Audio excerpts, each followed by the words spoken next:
Assalamualaikum warahmatullahi wabarakatuh. Alhamdulillah wassalatu wassalamu ala Rasulillah rasulil huda wal insaniyah Sayyidina Muhammadin wa ala alihi wa ashabihi wa man tabi'ahu wa nasarahu wa wala amma ba'du. Hadirin pemirsa yang berbahagia, alhamdulillah kita semua pada hari ini dapat berjumpa di dunia maya. Kita bisa bersilaturahim, mudah-mudahan di bulan yang penuh mulia ini, penuh keberkahan ini, kita semua senantiasa mendapatkan rahmat, maghfirah dari Allah Subhanahu wa Ta'ala. Hadirin yang berbahagia, bulan Ramadan, bulan yang satu-satunya disebutkan dalam Al-Quran. Kebiasaan Al-Quran kalau menyebutkan sesuatu itu pasti yang terbaik, yang terjelek. Hari yang terbaik disebutkan hari Jumat. Bulan yang terbaik disebutkan juga bulan Ramadan. Orang terbaik juga disebutkan para rasul-rasul Allah Subhanahu wa Ta'ala. Orang-orang terbaik, termasuk orang-orang terjelek disebutkan juga dalam Al-Quran. Oleh karena itu, maka bulan Ramadan disebutkan dalam Al-Quran karena mempunyai keutamaan, kemuliaan yang melebihi dari bulan-bulan yang lain. Oleh karena itu, maka memanfaatkannya kita terhadap kemuliaan bulan Ramadan ini tidak hanya kita menanti-nanti, tapi kita harus menjemput peluang-peluang itu sehingga pahala maghfirah Allah Subhanahu wa Ta'ala dapat kita raih. Kita mengetahui bahwa sikap orang mukmin terhadap kebaikan-kebaikan dan pahala dari Allah Subhanahu wa Ta'ala itu ada yang menjadikan beban. Datang puasa jadi beban.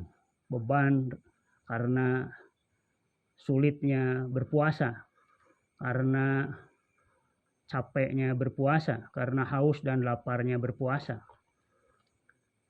Sholat capek juga. Segala sesuatu dipandang capek. Ada juga yang menganggap bahwa apa yang Allah perintahkan, apa yang Allah wajibkan sebagai satu peluang kebaikan. Kata Allah, orang-orang yang dikehendaki baik oleh Allah, sehingga dia diberi hidayah oleh Allah Subhanahu wa Ta'ala. Kata Allah, yasrah sadrahu lil Islam. Dia akan lapang dada menerima ajaran agama Allah Subhanahu wa Ta'ala.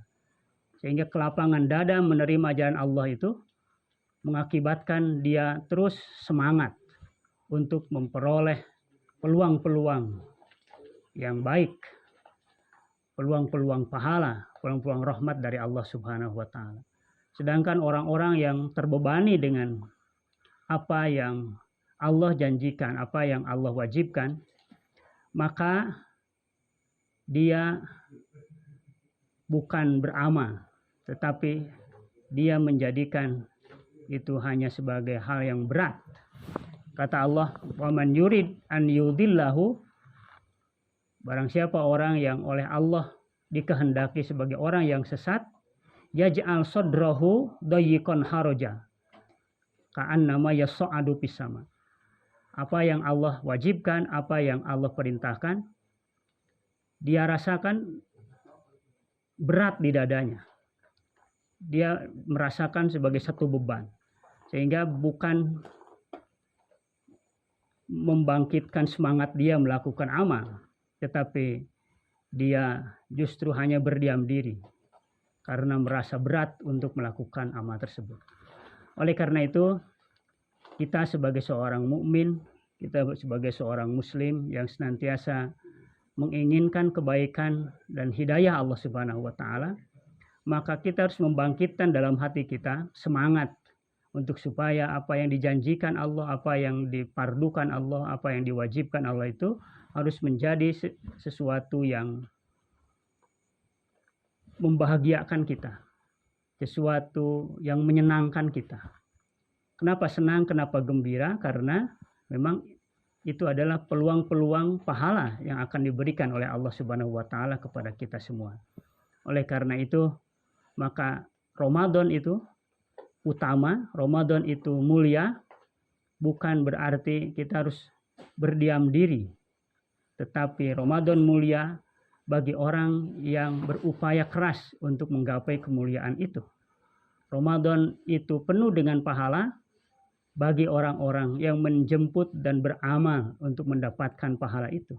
Tetapi orang yang hanya diam saja, tidak menjadikan Ramadan ini sebagai peluang-peluang amal yang baik, maka nanti Ramadan itu datang, lalu pergi lagi Ramadan, maka tidak berarti bagi dia. Bahkan kata Rasulullah SAW, bu'dan liman adroka Ramadan, falam yugfarlah. Jauhlah dia dari kesenangan dan rahmat Allah Subhanahu wa taala. Tatkala datang kepadanya Ramadan, tetapi Ramadan itu tidak menjadikan dia mendapat maghfirah Allah Subhanahu wa taala. Tidak menjadikan dia mendapatkan rahmat Allah, tetapi dia hanya melalui Ramadan tidak mendapatkan maghfirah Allah, dan itu orang yang celaka, orang yang rugi, orang yang tidak mendapatkan rahmat dan maghfirah Allah Subhanahu wa taala dari Ramadan ini. Oleh karena itu, marilah kita bersama-sama untuk bergiat diri, menyemangatkan diri untuk senantiasa terus beramal dengan amalan yang baik, terus menjemput peluang-peluang kebaikan dengan amaliyah-amaliyah yang solih, yang baik dari amaliyah-amaliyah Ramadan, baik puasa, sholatnya, tarawihnya, sodakohnya, dan yang lainnya. Mudah-mudahan apa yang disampaikan bermanfaat. Wallahul muwaffiq. Wassalamualaikum warahmatullahi wabarakatuh.